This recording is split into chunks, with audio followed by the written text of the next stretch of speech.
Good morning, everyone. My name is Sally Khaiden. Today, I'll be presenting on an integrated representation and comparison scheme based on convolutional autoencoders with 4D DCT perceptual encoding for high dynamic range light field data. So, what is a light field? A light field is a 4D representation of a light in a scene capturing its intensity and the direction of its light rays at every point. So they have been widely used in 3D displays to recreate realistic visual depth and parallax effect. And here are some of the key features of light field displays.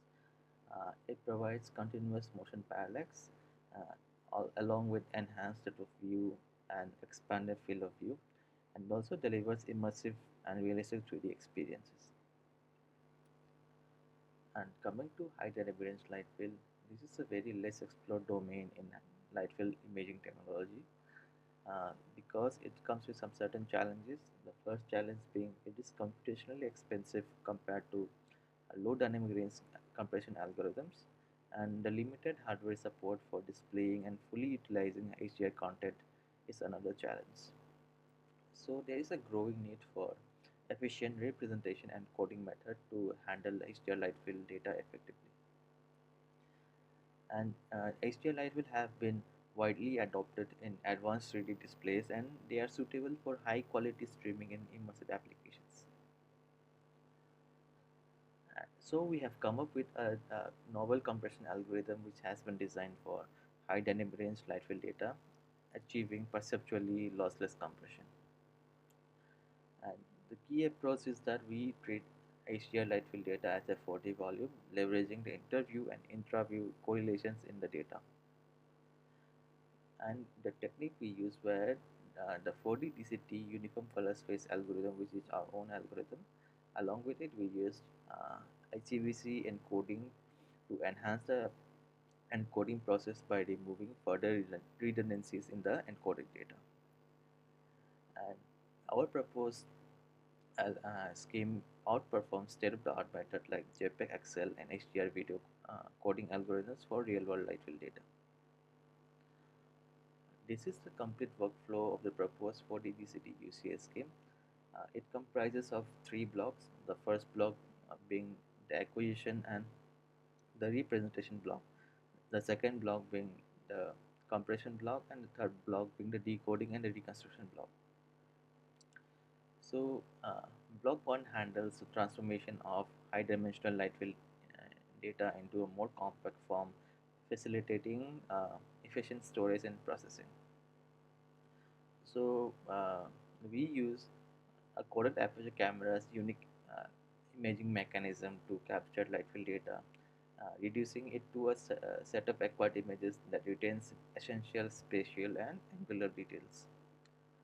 So this is a schematic diagram of a coded aperture camera.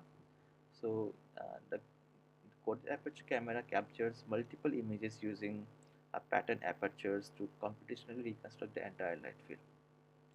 And aperture mask design controls the light admittance for specific positions and acquisition. And hence we utilize an optimized convolutional neural network to simulate this coded aperture camera's imaging process, and we were able to reduce the high dimensional light field data into a manageable set of acquired images while capturing essential light field information, ensuring an efficient and accurate representation of for subsequent processing.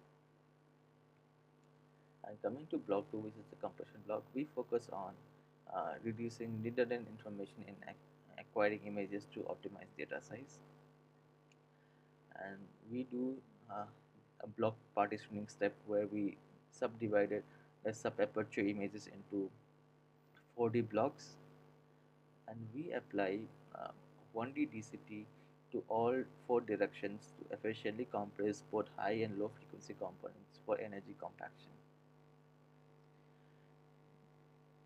The discrete cosine transform coefficients are quantized using a uniform matrix, and this AC coefficients are encoded using random encoding, and the DC coefficients are encoded using differential pulse code modulation. And The 4D DCT encoded sub-aperture images are converted into a uniform color space called IPT, opponent color space.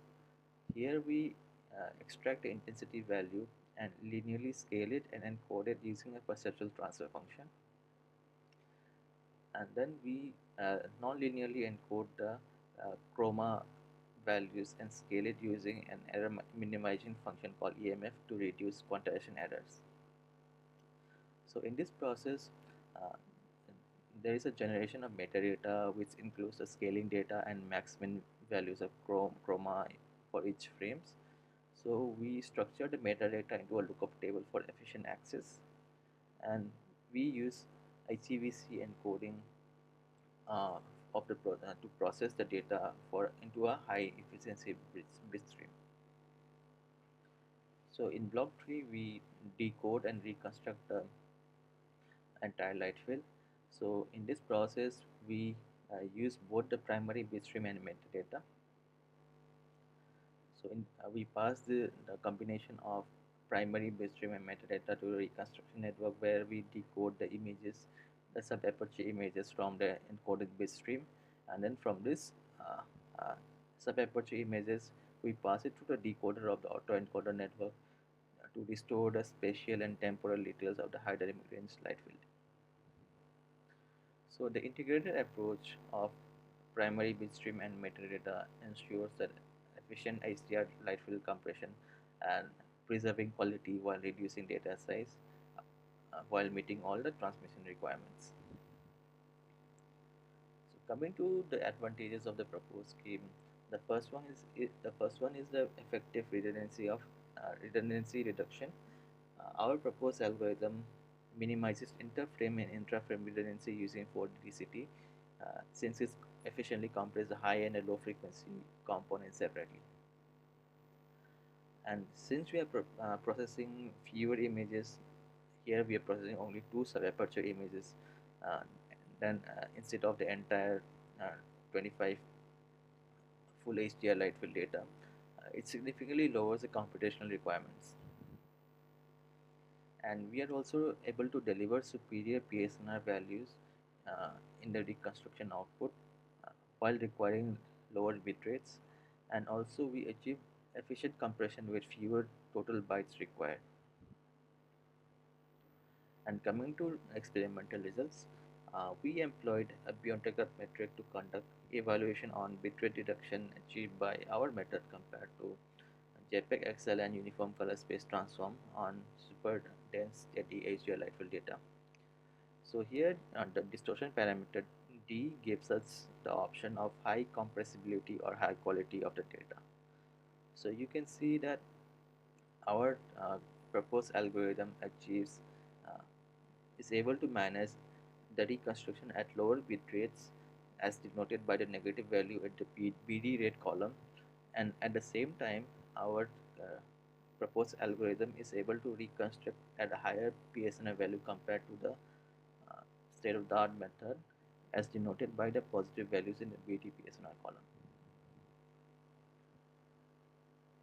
And this is another quantitative analysis of our experimental results. The left graph is bitrate versus PSNR graph.